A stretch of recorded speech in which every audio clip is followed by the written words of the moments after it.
You are allowed to rest. I want you to hear that again, slowly, and let it settle somewhere deep inside you. You are allowed to rest. Not because you have finished everything on your list.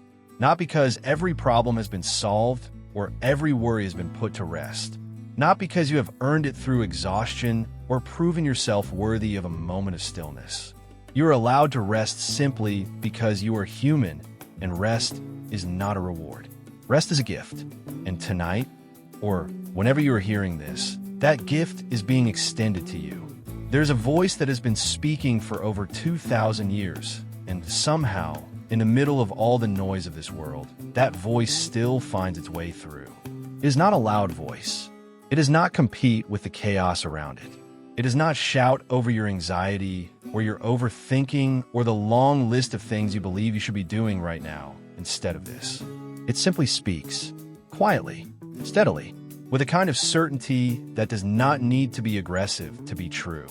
That voice belongs to Jesus of Nazareth, and what he said, what he taught, what he offered to ordinary, tired, overwhelmed human beings is as relevant right now, in this moment, as it has ever been. So let us spend some time together. Let us walk slowly through his words. Let us sit with them. Let us not rush through them the way we rush through everything else. Because the teachings of Jesus were never meant to be consumed quickly.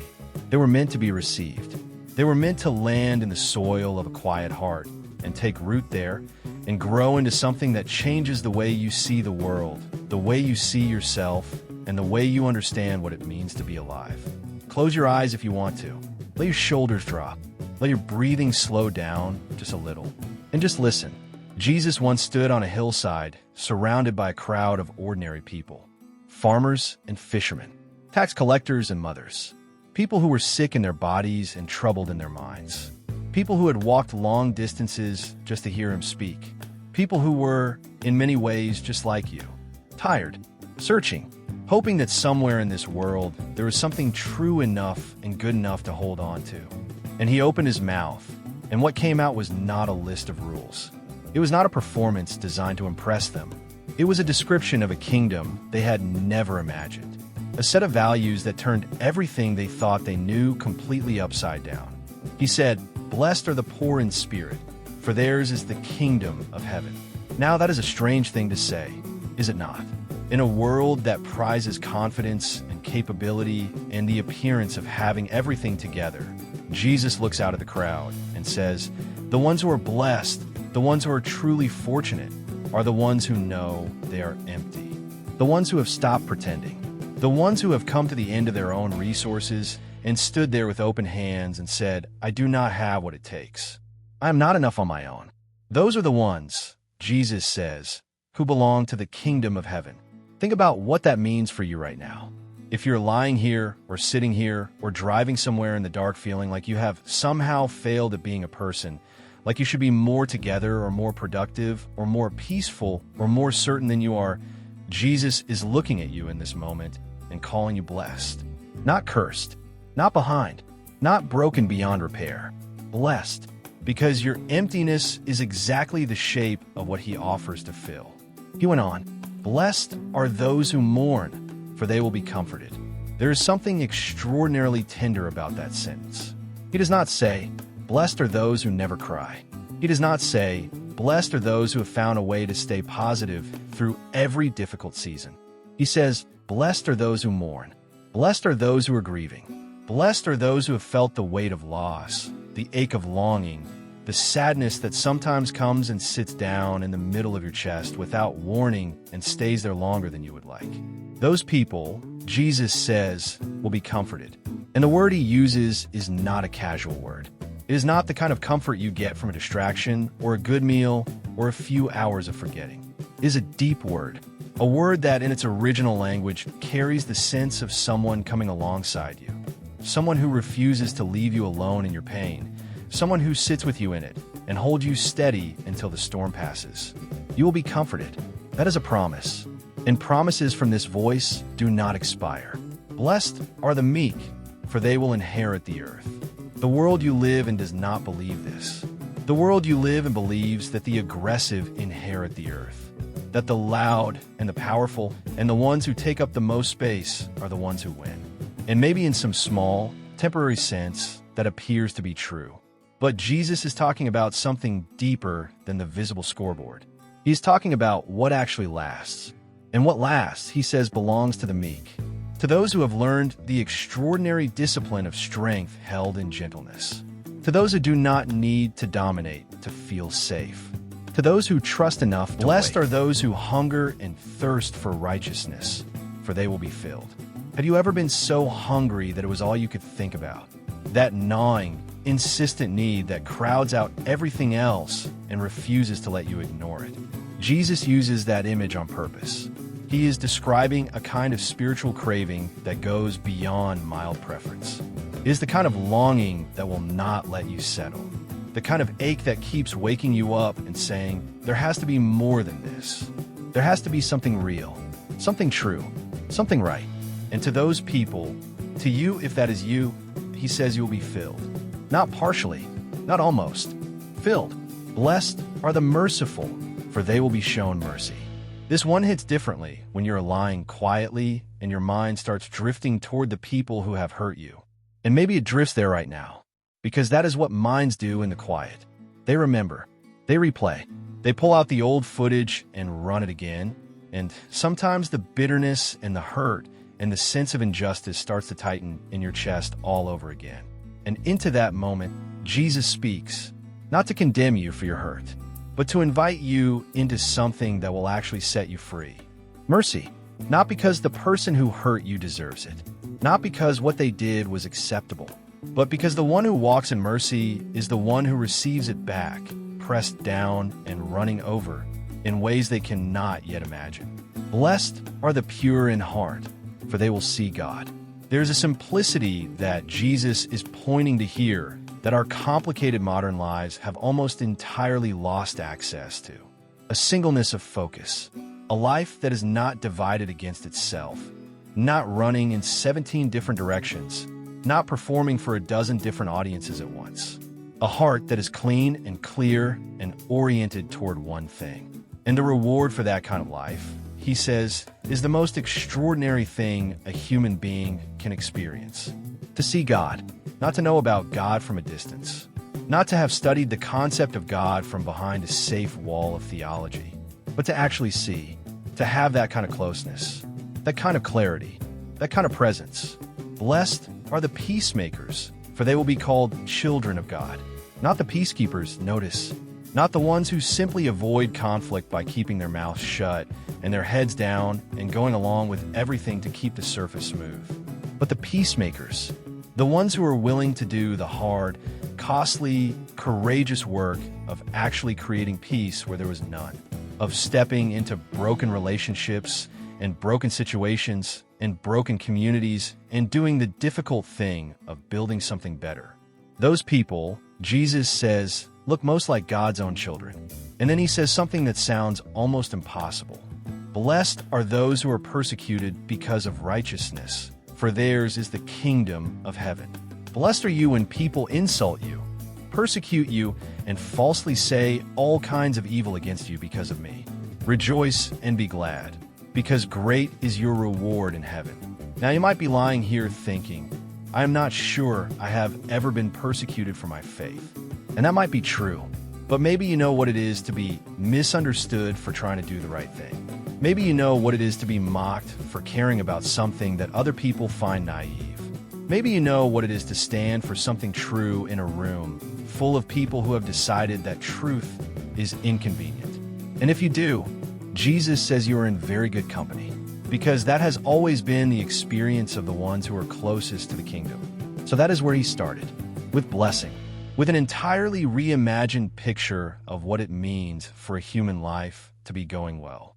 And it is so different from everything the world around us is saying that it almost takes your breath away. Let's keep walking. Let us go further into his words. Somewhere in his ministry, a group of his closest friends found themselves in a boat on a lake in the middle of the night, and a storm came up. Not a mild storm, a violent one, the kind that makes experienced fishermen afraid. And they looked around the boat for Jesus, and they found him asleep. Asleep in the middle of the storm. And they woke him up, panicking, saying, "Do you not care that we are about to drown?" And he got up and he spoke to the wind and the waves, and it says the storm stopped. And then he turned to them and said something worth sitting with tonight. He said, "Why are you so afraid? Do you still have no faith?" Now those are not harsh words. They are genuinely curious words. He is asking them a real question, and he is asking you and me the same question through the centuries. Why are you afraid? What is it that you believe about the nature of reality, about who is in the boat with you, about what is actually in control of the wind and the waves of your life, that makes fear feel like the only reasonable response? Because if Jesus is in the boat, the storm does not get the final word. It can rage. It can be genuinely terrifying. It can make you feel like everything is going wrong, but it does not get the final word. And maybe part of learning to rest, really rest, the way your body and your mind and your soul are aching to right now, is learning to trust that someone is in the boat with you. Someone who is not afraid. Someone who can speak to the storm. Later, in a different moment, Jesus is walking through a crowd and a woman touches the edge of his robe. She has been ill for 12 years. 12 years of suffering. 12 years of doctors who could not help her. 12 years of spending everything she had trying to get better and only getting worse. And in desperation, she reaches out and touches the hem of his robe, believing that even that small contact might be enough. And immediately she feels that something has changed in her body. And Jesus stops. In the middle of a crowd pressing in on him from every side, he stops. And he says, "Who touched me?" And the disciples look at him like he has lost his mind. They say, "There are hundreds of people pressing against you, and you are asking who touched you." And he says, "Someone touched me. I felt power go out from me." And the woman comes forward, trembling, and falls at his feet. And he looks at her, this woman who had been invisible for 12 years. And he says, "Daughter, your faith has healed you. Go in peace." Not a number, not an inconvenience, not a problem to be managed. Daughter. She had a name. She had a story. She mattered.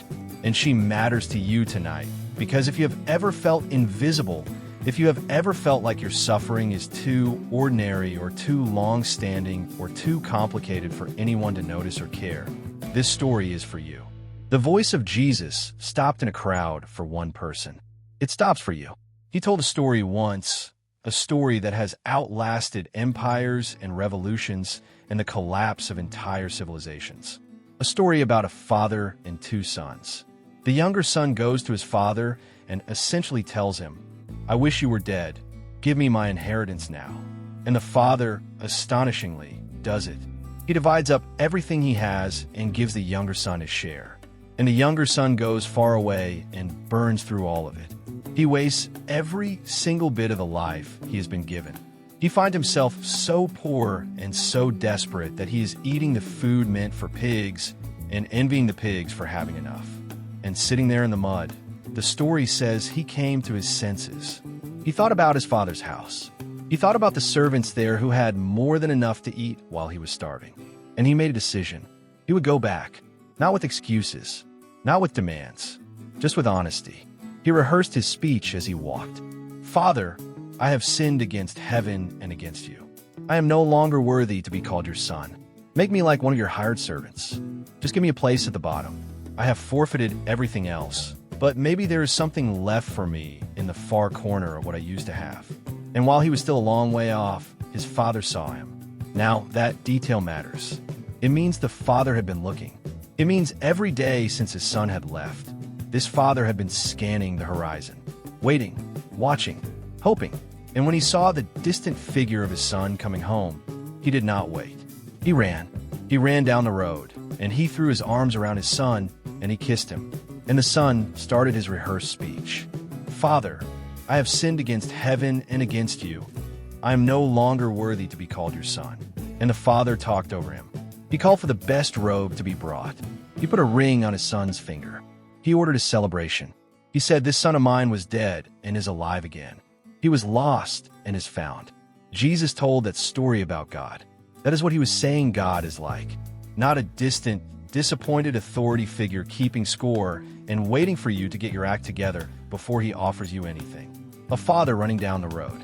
A father who is watching the horizon. A father who throws a party before you have even finished apologizing. That story is for you tonight if there is any part of you that believes you have wandered too far, that you have used up too much of what you were given, that you have been away from what is true and good for too long to come back without consequence. The consequence has already been absorbed. The robe is already waiting. The Father is already running. Let's rest in that for a moment. You do not have to rush past it. Let's settle. Jesus also said, "Do not let your hearts be troubled. You believe in God. Believe also in me." He said this to people who were about to watch him be arrested and killed.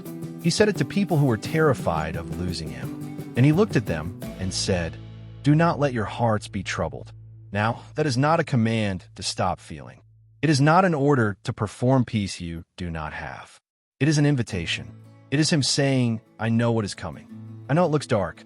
I know you do not understand yet. But choose not to be controlled by what troubles you, because I have something to tell you that changes everything." And then he said, "In my Father's house are many rooms. I'm going to prepare a place for you. And if I go and prepare a place for you, I will come back and take you to be with me, so that you also may be where I am." That word for rooms in the original language can also mean dwelling places or resting places. Jesus is promising his friends that they're the place prepared for them, not a temporary shelter, a permanent home, a place where they belong, where you belong. Think about what it feels like to come home after a long journey, when you can finally put down the bags you have been carrying, when you can take off your shoes and sink into a familiar chair and exhale fully, completely, because you are home and you do not have to perform or manage or push anymore. Jesus is saying that feeling is a shadow, a small preview of what he is preparing.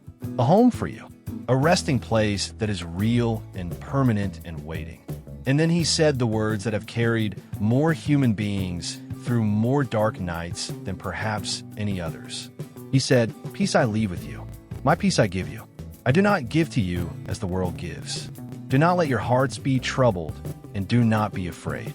I do not give to you as the world gives." Think about the kind of peace the world offers. The world offers peace through achievement, through enough money in the bank, through the approval of people around you, through health, through the absence of difficulty. And all of those things are temporary and unreliable and can be taken away on any given Tuesday without warning. The peace the world gives is conditional, is always conditional. But what Jesus offers is different. It is a peace that exists inside the storm, not just after it. It is a peace that guards your heart, not because the external circumstances are arranged in your favor, but because something deeper than circumstances is holding. That peace is available to you right now. Not when you have fixed what is broken. Not when you have figured out what comes next. Right now, in whatever state you are in, with whatever is unresolved in your life. That peace is here, extended to you in this moment, from the same voice that spoke to the wind and the waves and told them to be still. Jesus said, "Come to me, all you who are weary and burdened, and I will give you rest." This might be the most intimate invitation in all of human history. It is addressed specifically to the weary, not the energetic, not the put together, not the ones who have it figured out. The weary and the burdened, the ones carrying things that are too heavy, the ones who have been pushing for too long, the ones who fall into bed at night still feeling the weight of tomorrow sitting on their chest. Come to me, not perform for me, not earn access to me, not prove yourself worthy of my attention. Come, just come, as you are, with what you have, with what you do not have. Just come. And he says, "Take my yoke upon you and learn from me, for I am gentle and humble in heart, and you will find rest for your souls. For my yoke is easy and my burden is light." A yoke was a wooden frame that connected two animals so they could pull together. And when Jesus says, "Take my yoke," he is saying, walk with me, be paired with me. Do not try to drag the weight of your life alone. Let me be the one pulling alongside you, because I'm not a harsh taskmaster. I am gentle. I am humble. I will not crush you with expectations. I will not drive you into the ground with demands.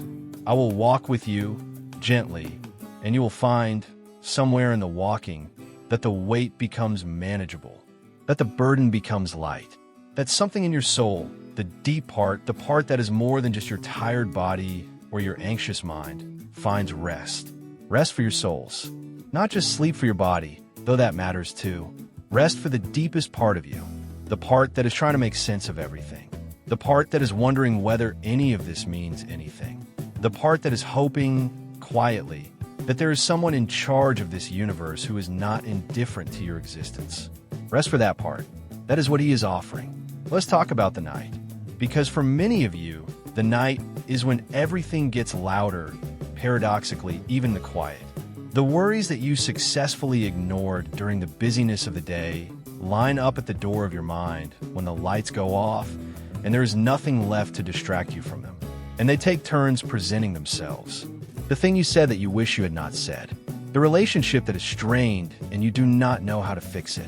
The financial uncertainty that sits in your stomach like a stone. The health question that you have been pushing away because you are not quite ready to face the answer. The loneliness that surprises you with how deep it goes when the house is quiet. Jesus knew about nights like this. He spent many of them in prayer.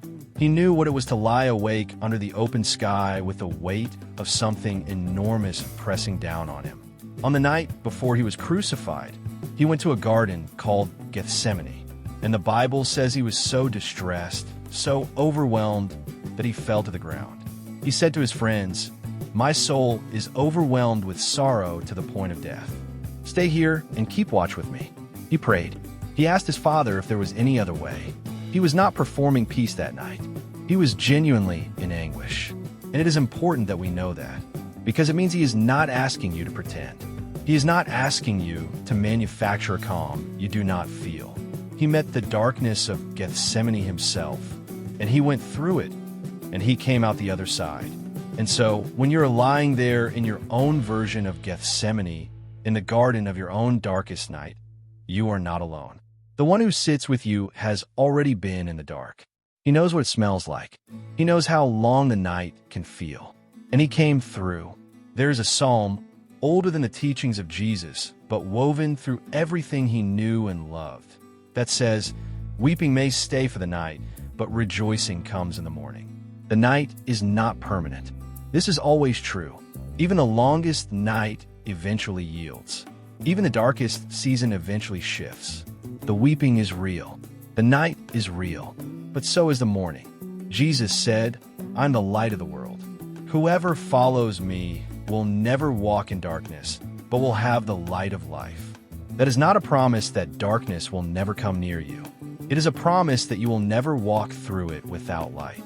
That whatever you are walking through right now, however dim and disorienting it feels, there is a light that moves with you. A light that the darkness cannot overcome. He talked often about fear. He addressed it more than almost any other human experience, which tells you something important about how well he understood us.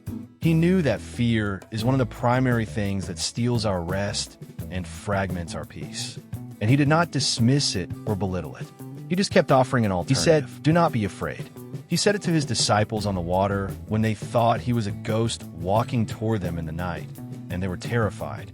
He said, "Take courage, it is I, do not be afraid." And when Peter, impulsive, passionate, imperfect Peter, asked if he could come to Jesus on the water, Jesus said, "Come." And Peter got out of the boat. And for a moment, just a moment, he was walking on water. And then he noticed the wind. He noticed the waves. He took his eyes off the voice that had called him, and he looked at the chaos around him, and he started to sink. And he cried out, "Lord, save me." And immediately Jesus reached out and caught him. Immediately. Not after Peter had sufficiently explained himself. Not after a moment of letting him flounder to teach him a lesson. Immediately. And he said, "You of little faith, why did you doubt?" Again, not a harsh question. A curious one. A genuine one. Why? What happened in the moment between trusting and doubting? What was it about the wind that made it seem more real than my voice? That is worth sitting with. What is it in your life that feels more real to you right now than the voice that has been speaking through centuries? What storm is louder to you tonight than the one who calms them? Jesus talked about sparrows. He said, "Are not 2 sparrows sold for a penny? Yet not one of them falls to the ground outside your Father's care." And then he said, "Even the very hairs of your head are all numbered. So do not be afraid. You are worth more than many sparrows." That is an extraordinary thing to say. The hairs of your head are numbered, not counted in a general, approximate sense. Numbered, known, tracked. The level of attention and care being described here is almost incomprehensible. The God who holds the galaxies in place is, simultaneously, that personally attentive to you, to the specific details of your specific life. You're not lost in the crowd. You are not one of billions of undifferentiated humans being managed from a distance. You are known, precisely, specifically, tenderly, and so do not be afraid. Not because there is nothing to be afraid of, not because your situation is not genuinely difficult, but because you are known by someone who has already accounted for every detail of your life, including this night, including this moment, and is working in ways you cannot always see towards something good. He told a story about a shepherd who had 100 sheep and one of them got lost. And he left the 99 and went to find the one. And when he found it, he picked it up and put it on his shoulders and carried it home. And he called his friends and neighbors and said, "Rejoice with me, because I have found my lost sheep." And Jesus said, "There is more rejoicing in heaven over one sinner who repents than over 99 righteous persons who do not need to repent." One. He goes after one. If you have ever felt like you're the one who got separated, the one who wandered, the one who is out in the cold and the dark while everyone else seems to be safely gathered and accounted for, this story is about you. He left to find you. He is looking for you. And when he finds you, he does not make you walk back on your own. He puts you on his shoulders. He carries you. Let us slow down even more now. Let your breathing get a little slower. Let your muscles soften. Let your thoughts quiet just a little. And just receive what is being offered here. You are loved, not because of what you have done or failed to do, not because you have been consistent in your faith or disciplined in your devotion or impressive in your goodness.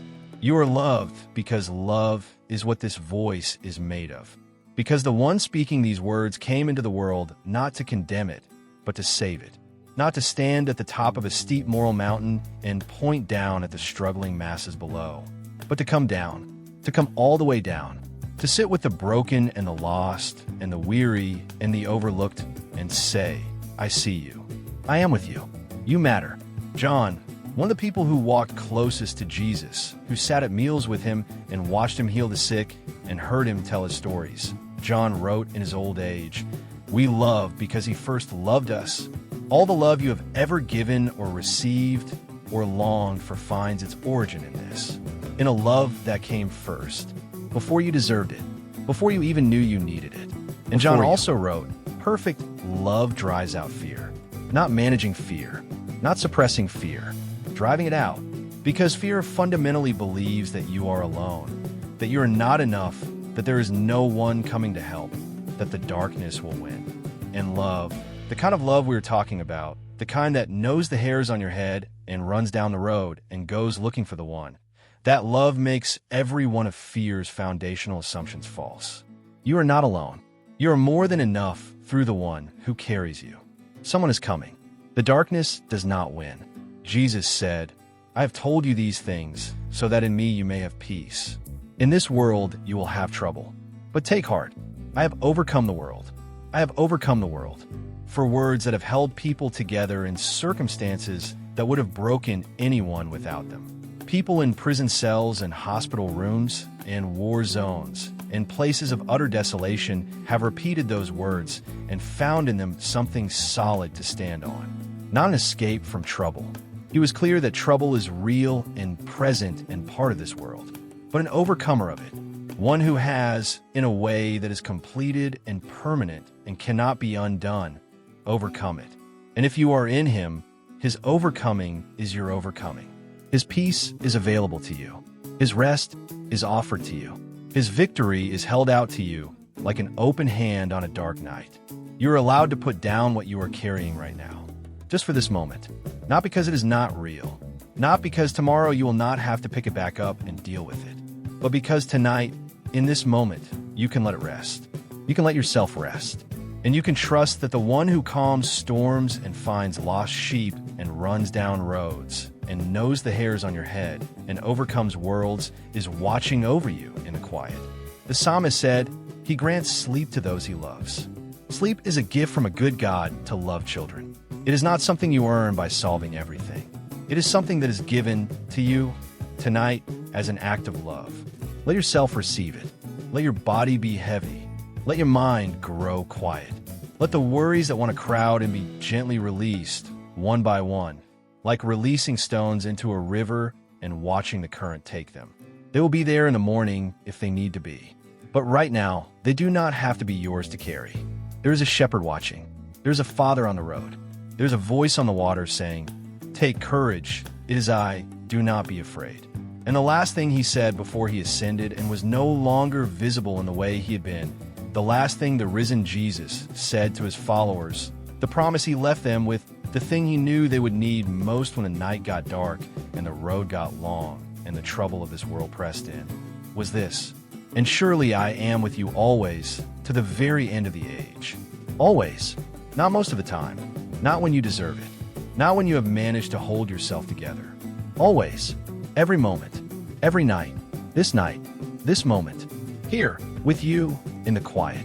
The same voice that spoke light into darkness, and spoke peace into storms, and spoke life into what was dead is here, in the quiet of wherever you are, saying, "I am with you." And that is enough. That is more than enough. That is everything. Rest now. You are held. You are known. You are loved. And you do not have to carry anything tonight that was never yours to carry alone. Sleep well.